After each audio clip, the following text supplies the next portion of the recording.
It's Friday night, and Shabbat is beginning. It's a special moment for this Jewish congregation not like the others.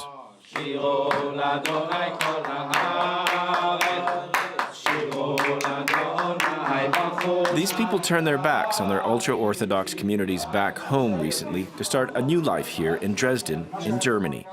The communities they left, they say, were largely cut off from the outside modern world. Rabbi Akiva Weingarten created this study center in an old hotel. They maintain tradition, but in a far freer way than they did before.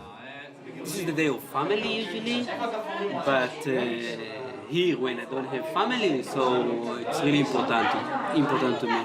It's very different, but it's socially important.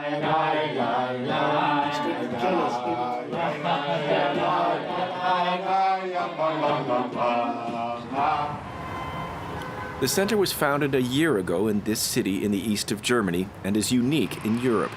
People who leave ultra-Orthodox communities often find themselves alone, isolated, and without money.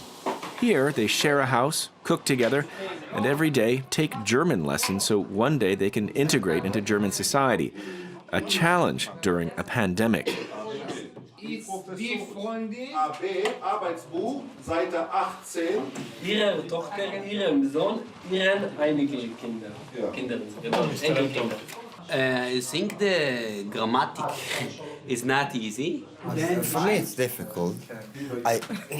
I think when I will start to meet and talk with people, I think it will, it will go better and better.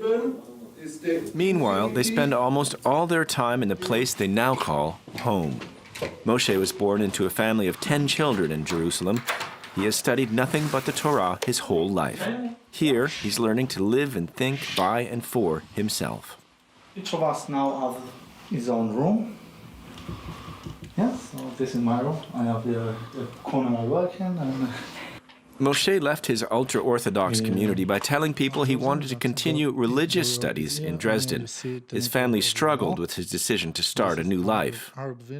my grandfather was terrified about the idea, but they learned to accept it like it was. And a lot of people, like Germany, it's a trigger still today for a lot of people. But his jump into the unknown was made easier when he met others like him. The center now houses 8 people and wants to increase capacity. It's also, we all of us have the background of coming from very ultra-Orthodox communities and everything, and so we understand each other. It's not just the safe place. So it's easier, yes, to start a new place and a new, or to learn something when you have around you more people who understand your difficulties and everything else. Because leaving behind the ultra-Orthodox world usually means breaking entirely away from your old life. That was the experience of Akiva Weingarten. The rabbi grew up in a suburb of New York in the strict Satmar community.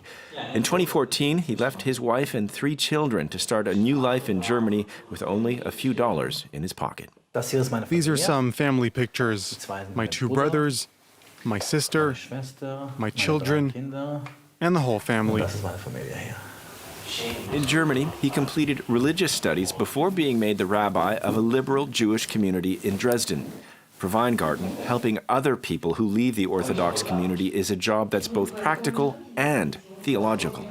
They have to find their own identity. What does it mean to be Jewish? Are there other ways to be a Jew? Because as we grew up, we only knew one way to be Jewish. Everything else, every other religion, but also every other way to practice Judaism was considered wrong. We didn't even realize we were a minority. It's important for them to learn how other Jews live around the world.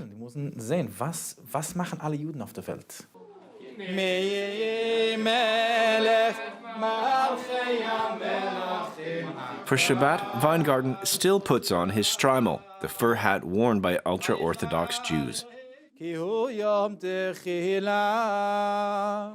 As if to show to the new members that it's possible to embrace a liberal way of being a Jew without completely renouncing their Hasidic roots.